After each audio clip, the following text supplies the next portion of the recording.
Middle-aged woman, killed in what appears to be a B&E. Could have been there for up to a week. How was she killed? I told you all I know. North Laurel, an apartment complex off Route 1. The Grove. Funny name for a place on Route 1 in North Laurel.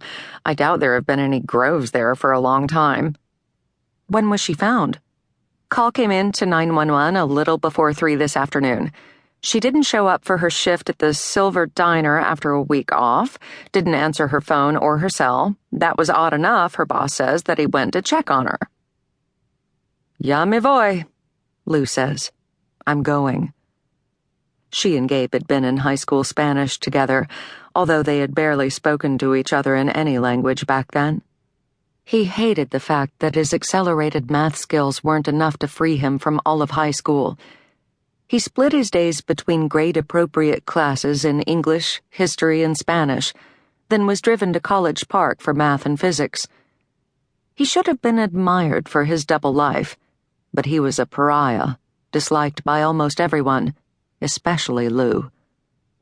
He was small, like her, and Lou hated being paired up with small boys by the time she was 15. Her own precocity had been burdensome enough, and she had just finally hit her stride socially. She didn't need to be tarred with the brush of another geek. 10 years later, she married him. 25 years later, she had lost him. She regretted, almost every day, ignoring him in high school. If only I had known, she would think, even as she mocked her use of the melodramatic phrase. We could have had 10 more years if we really had been high school sweethearts. If only anyone ever knew anything ever. When they were first built in the mid-20th century, the Grove Apartments had probably been a place for people, families even, on the way up.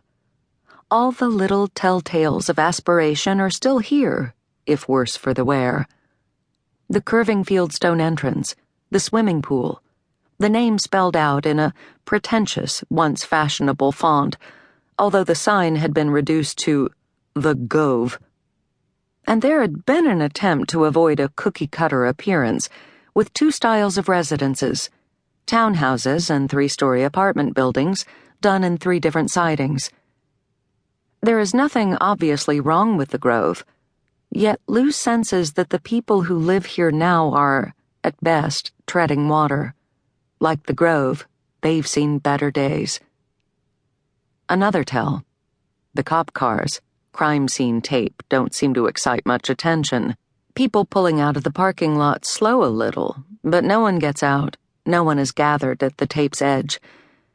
It's a bitter cold Wednesday. Everyone else's life goes on, while Mary McNally's is over. Has been for as much as a week. Someone left the balcony door ajar and the thermostat was turned way down, says Detective Mike Hunt, without preamble, knowing this detail will interest Lou. He is lean, prematurely silver, and absolute trouble when it comes to women, although Lou knows, via Andy, that he tries not to shit where he eats. At least, that's the excuse he gave Andy. Married, kids, trying to maintain a ruthless compartmentalization. Lou approves. Plus, he's a good detective. Smart, confident. He had to be, to survive that name.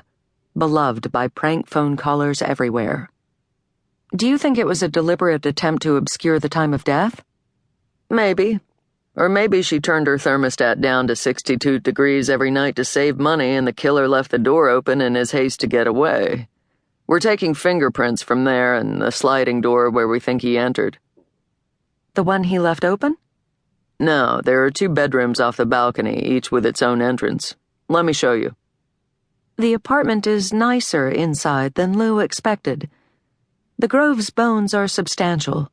Superior, in fact, to the apartments and townhouses built in Columbia 2 decades later. The floors are a well-maintained herringbone, and the layout